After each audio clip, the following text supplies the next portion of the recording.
Hello everyone, welcome back to the channel. आज हम बात करेंगे कि लोग प्रीवियस ईयर क्वेश्चंस पर ज़्यादा फोकस क्यों नहीं कर रहे हैं और क्यों करना चाहिए। देखिए, जो भी कोई भी एग्ज़ाम होता है उसमें जो उस एग्ज़ाम का पैटर्न होता है वो प्रीवियस ईयर क्वेश्चन से ही हमें पता लगता है। किस तरह के क्वेश्चन पूछे जा रहे हैं, किस टॉपिक से क्वेश्चन पूछे जा रहे हैं और क्वांट जैसे सेक्शन में रिपीटेडली किस टाइप के क्वेश्चंस पूछे जा रहे हैं, ये बहुत ही ज़्यादा इम्पोर्टेंट है। क्योंकि क्वांट और रीजनिंग इसमें ये 2 ऐसे सेक्शन हैं जो टाइम टेकिंग है। अगर कोई भी क्वेश्चन ऐसा आता है जो नया है, इवन वो आपको नया लग रहा होगा, पहले हो सकता हो कि वो प्रीवियस क्वेश्चन में पूछा गया हो, तो वो आपका टाइम किल कर जाएगा। इसलिए इम्पोर्टेंट बात ये है कि अभी फ़िलहाल अगर आप ज़्यादा वक़्त नहीं हुआ आपको प्रिपरेशन करते हुए, तो सिर्फ़ और सिर्फ़ प्रीवियस ईयर क्वेश्चन्स पर फ़ोकस करें और जो भी रिपीटेड क्वेश्चन्स हैं, उसको कंप्लीट करने की कोशिश करें। इससे होगा ये कि एक तो आपका जो स्कोर होगा वो बूस्ट होगा और आपका जो सेल्फ कॉन्फिडेंस होगा, वो भी बूस्ट होगा। अब जो लोग प्रीवियस ईयर क्वेश्चंस कर चुके हैं या काफ़ी टाइम से प्रिपेयर कर रहे हैं, वो नए मॉक्स पर जा सकते हैं। क्योंकि जैसे अगर 60 टू 70% क्वेश्चन प्री वाईक्यू से आ रहे हैं, तो जो 20-30% है वो नए क्वेश्चन आएँगे। तो उनके लिए वो बेनिफिशियल है कि अगर आप नए क्वेश्चंस की प्रैक्टिस करेंगे, तो आपको ये रहेगा कि आप एग्ज़ाम में भी नए क्वेश्चंस कर पाएँगे। लेकिन अगर कोई बिगिनर है, उसको जो नए मॉक्स हैं, जो मार्केट में मॉक्स हैं, उन पर नहीं जाना चाहिए। अब होता ये है कि मैं इसलिए ऐसा कह रहा हूँ क्योंकि ये मेरे साथ भी हो चुका है। मैंने 21 का एग्ज़ाम दिया था, जो टियर 2 का एसएससी का एग्ज़ाम था, तो मेरे अराउंड 161 या 162 मार्क्स आए थे क्वांट में। वो इसलिए आया था और ये भी नहीं कि बहुत अच्छे वो मार्क्स मैं नहीं कहूँगा क्योंकि लोग तो 180 प्लस 190 प्लस आराम से ले आते हैं क्वांट में। लेकिन 161 मेरे लिए जो था, वो एक डिसेंट सा स्कोर था। क्योंकि और ये आए इसलिए क्योंकि मैंने उसके पहले जो भी वक़्त मुझे मिला था उसमें मैंने जो प्रीवियस ईयर क्वेश्चन थे उसकी काफ़ी प्रैक्टिस की थी। वो मुझे बहुत हेल्प किया था और सिमिलर क्वेश्चन मुझे मिले थे। बस वैल्यूज़ अलग थी, सिमिलर क्वेश्चन्स थे एग्ज़ाम में। तो उसको करना उस टाइम फ्रेम में काफ़ी आसान हो जाता है। अगर आप कोई भी क्वेश्चन पहले देख रखे हैं, वो आराम से आप कर लेंगे उस समय, कम समय में कर लेंगे। अब रही बात कि मैं टियर 2 में 161 क्यों रहा? क्या हुआ था? एक्चुअली में हुआ ये था कि रेलवे के एग्ज़ाम मेरा जो टियर 1 का रिज़ल्ट था वो आ चुका था। तो मेरा टियर 2 था मई में और जून में। तो मैं ये चाहता था कि एसएससी पर इस बार फ़ोकस ना करके, मैं ज़्यादा रेलवे पे फ़ोकस करना चाहता था क्योंकि काफ़ी समय रेलवे में हो चुका था। तो चांसेस ये थे कि वो जल्दी ही कंप्लीट होगा। इस वज़ह से मैं उस पर फ़ोकस था। तो अब ये बात आती है कि दोनों लगभग सिमिलर एग्ज़ाम हैं। रीज़निंग उसमें भी पूछी जाती है, इंग्लिश इंग्लिश नहीं पूछी जाती है। जीके का सेक्शन, करंट अफेयर सेक्शन पूछा जाता है और क्वांट का सेक्शन। लेकिन हर एग्ज़ाम का अपना अपना क्वेश्चन है, अपने क्वेश्चन्स हैं उनके। उनके उनके जो टॉपिक्स हैं, भले सब्जेक्ट सेम है, लेकिन टॉपिक्स ज़रूरी नहीं कि सेम होंगे और पूछने का तरीका ज़रूरी नहीं कि वो सेम हो। इसलिए ये कहना कि दोनों एग्ज़ाम सेम है, लगभग-लगभग सेम है, ये बिल्कुल गलत होगा। उनके क्वेश्चन्स अलग लेवल के आते हैं, अलग तरीके से पूछे जाते हैं। रेलवे के क्वेश्चन अलग तरीके से पूछे जाते हैं, कुछ टॉपिक ज़्यादा उसमें पूछे जाते हैं। आपने सुना होगा ग्रुप डी जैसे एग्ज़ाम में भी जो साइंस का पोर्शन काफ़ी अच्छा पूछा जाता है। उतना तो एसएससी में भी नहीं पूछा जाता। तो हर एग्ज़ाम का अपना अलग क्राइटेरिया है, वो किस तरीके से वो क्वेश्चन पूछना चाहते हैं। तो और उसके पहले क्या हुआ था कि पहले मैं भी प्रीवियस ईयर क्वेश्चन पे नहीं फ़ोकस करता था।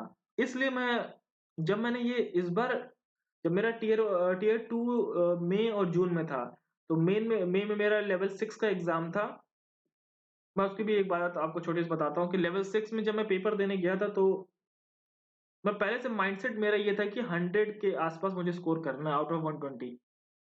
ये मुझे मतलब ये मेरा एक जो सोचने का तरीका था, वो वहाँ पर मुझे धोखा दे दिया। जब जब एग्ज़ाम हुआ, तो कई कई ऐसे क्वेश्चन थे जो करंट अफ़ेयर के थे। मेरे क्वांट में और रीज़निंग में मिस्टेक नहीं हुई थी। मेरे सिर्फ़ करंट अफ़ेयर और जीके के सेक्शन में मिस्टेक हुई थी। मैं ये पहले सोच के गया था कि मुझे 100 मार्क्स मिलेंगे, इस वज़ह से मैंने नेगेटिव मार्किंग बहुत ज़्यादा कर दी थी। और जब एग्ज़ाम हो गया, उसके बाद बाहर आने के बाद पता चला कि जो लेवल ऑफ एग्ज़ाम था, पहले से काफ़ी अच्छा था। तो कट ऑफ भी डिक्रीज़ जाएगी। तो हुआ ये था कि मेरे 92 या 93 मार्क्स आ रहे थे पॉज़िटिव में, बाकी 4-5 मार्क्स मेरे नेगेटिव में चले गए थे।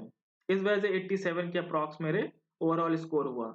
और जो कमर्शियल अप्रेंटिस की जो कट ऑफ थी, जो मेरी फर्स्ट चॉइस थी, उसकी 91 अप्रॉक्स गई थी। तो वहाँ अब एक बार मेरे साथ हो चुका था कि मैंने पहले से ही सोच के करके नेगेटिव ज़्यादा कर दिया। इस वजह जब नेक्स्ट मंथ और करंट अफ़ेयर का भी एक चीज़ बताता हूँ, करंट अफ़ेयर को कई बार रिवाइज़ करना बहुत ज़रूरी है। क्योंकि उस समय मुझे मैंने कई बार रिवाइज़ नहीं किया था लेवल 6 के दौरान, तो मुझे बहुत डाउट हो रहा था ऑप्शंस में। सुना-सुना लग रहा था, लेकिन डाउट बहुत हो रहा था।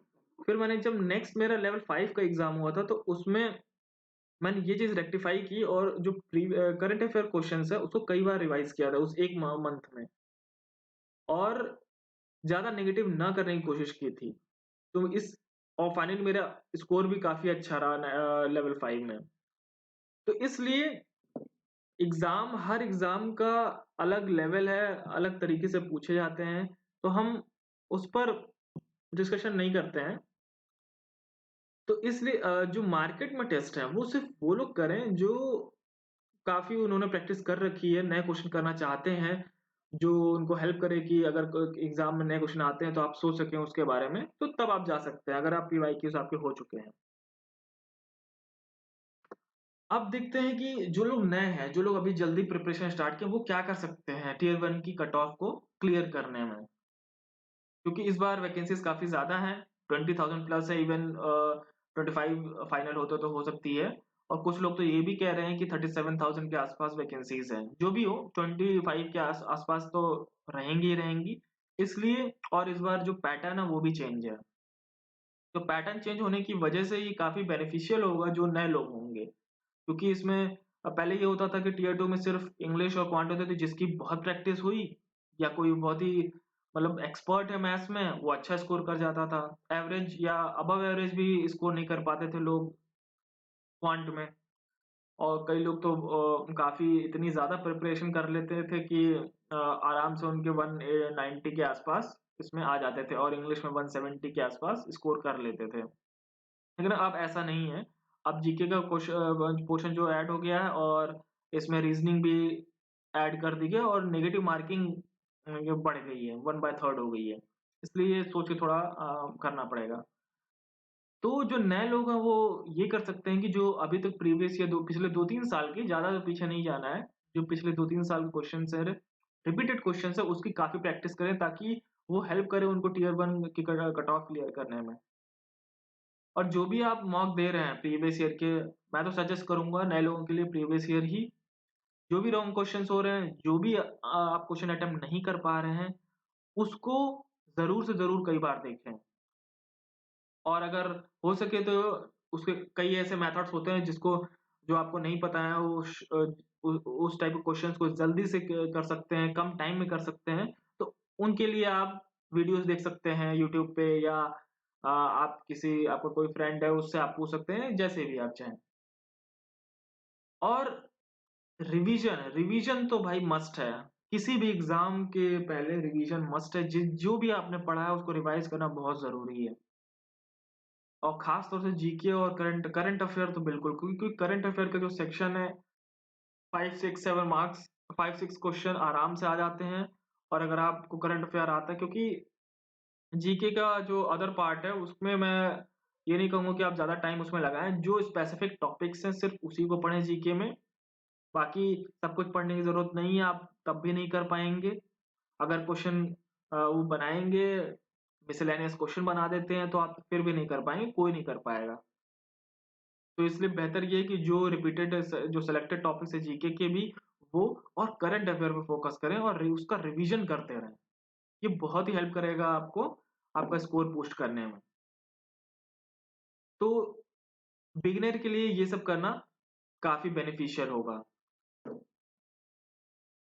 तो चलिए फिर मैं आज सोचा कि क्योंकि प्रीवियस ईयर क्वेश्चन पे लोग उतने ज़्यादा नहीं इंटरेस्टेड हैं, कहीं पर भी। वो चाहते हैं कि नए कोई नया मॉक दें, भले ही उनकी स्कोर 120, 130 पर ही रहे, लेकिन वो चाहते हैं कि नया मॉक्स दें, जबकि ज़्यादा बेनिफिट आपको प्रीवियस ईयर क्वेश्चन ही देंगे। तो चलिए फिर मिलते हैं अपने किसी नेक्स्ट वीडियो में, किसी और टॉपिक के साथ या कोई मॉक दिया होगा उसके एनालिसिस के साथ। Till then bye bye, take care, have a nice day.